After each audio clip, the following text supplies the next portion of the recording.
Thank you for joining me for the Daily Bread Bible study. We are looking at the book of Joshua, day 64 of our Bible study, Joshua chapters 1 through 4. So, an overview a little bit of the book of Joshua. In chapters 1 through 5, there's preparations. In 6 through 12, it's the conquest. In 13 through 22, there's the inheriting of the land. And then in chapters 22 through 24, there's the call to honor God. Now, the theme of battle will be part of the theme of Joshua, but in the midst of that all will be the reminder to be strong and be courageous because God is with you. So in Joshua chapter 1, we are introduced to Joshua as Moses' assistant who takes over leadership of the Israelites. In Joshua 1 verse 5, "As I was with Moses, so I will be with you. I will not fail you or forsake you." And in verse 9, "I hereby command you, be strong and courageous. Don't be frightened or dismayed, for the Lord your God is with you wherever you go." And Joshua will live that. Moses told them to wait until he died on Mount Nebo, and then gave a 34-chapter farewell speech in Deuteronomy. Joshua, after all of that, is ready to go.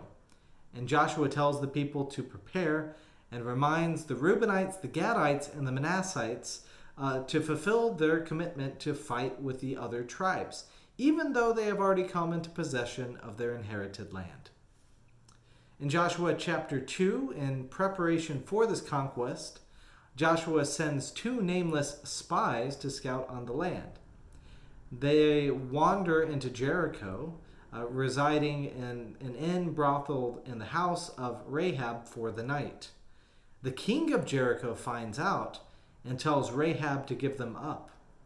Instead, Rahab hides them and tricks the pursuers into leaving. In Joshua 2, verse 11 through 12, "Why would Rahab help these strangers? Well, the Lord your God is indeed God in heaven above and on earth below. Now then, since I have dealt kindly with you, swear to me by the Lord that you will in turn deal kindly with my family." See, Rahab wants protection when the Israelites come to take Jericho. The spies grant her and her family safety, telling her to tie a crimson cord in her window as a sign. After laying low for 3 days, they return and bring good news to Joshua in Joshua 2:24. They said to Joshua, "Truly the Lord has given all the land into our hands. Moreover, all the inhabitants of the land melt in fear before us." There's extra significance to this story. Rahab becomes a hero for the Israelites, and there are other biblical connections for this. That Salmon, or Salma, the father of Boaz, is the father of Boaz by Rahab, as it says in Matthew 1:5, which leads to the story of Ruth, the lineage of David, and which all leads to the lineage of Jesus, which we as Christians are very focused on, the lineage of Jesus. So this Rahab character becomes the saving grace of Israel and also leads to the saving grace of Jesus. So we're grateful for this story. We're also too kind of interested in all of the ways in which that this Rahab, this strong character, talks about the confidence of the spies. So let me rephrase that. The confidence that the spies have here is different than the confidence that the spies originally had when they were going to scout out the promised land for Moses.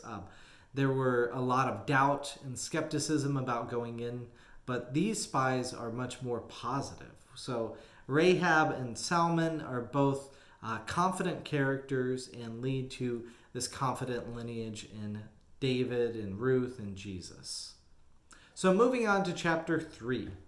Joshua prepares them for the crossing into the promised land, which will be led by the Ark of the Covenant.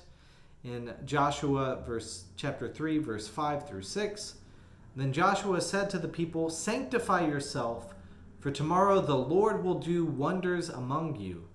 And to the priest Joshua said, "Take up the Ark of the Covenant and pass on in front of the people." There are 12 men, one from each tribe, who will carry the ark. And this procession of the ark leads to God's first public wonder under Joshua's leadership. In Joshua 3:17, while all Israel were crossing over on dry ground, the priest who bore the ark of the covenant of the Lord stood on the dry ground in the middle of the Jordan until the entire nation finished crossing over the Jordan. And then we get a little bit about the pillar that is established. In Joshua chapter 4, there's about 40,000 armed for war who cross over before the Lord to the plains of Jericho for battle. The Lord creates an opportunity for remembrance of this event, inviting the 12 men, one from each tribe again, to take the stones from the middle of the dry Jordan River. They place the stones around Gilgal, east of Jericho and west of the Jordan River. And this is the first altar of God made in the Promised Land. So that's pretty cool. In Joshua 4:21 it says, "When your children ask their parents in time to come, 'What do these stones mean?' then you shall let your children know, 'Israel crossed over the Jordan here on dry ground.'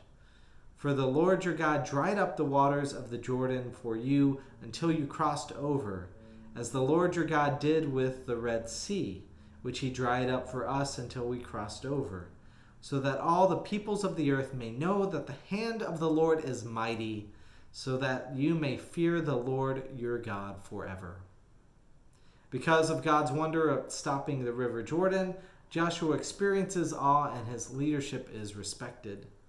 We will see how God works through Israel and Joshua again next time.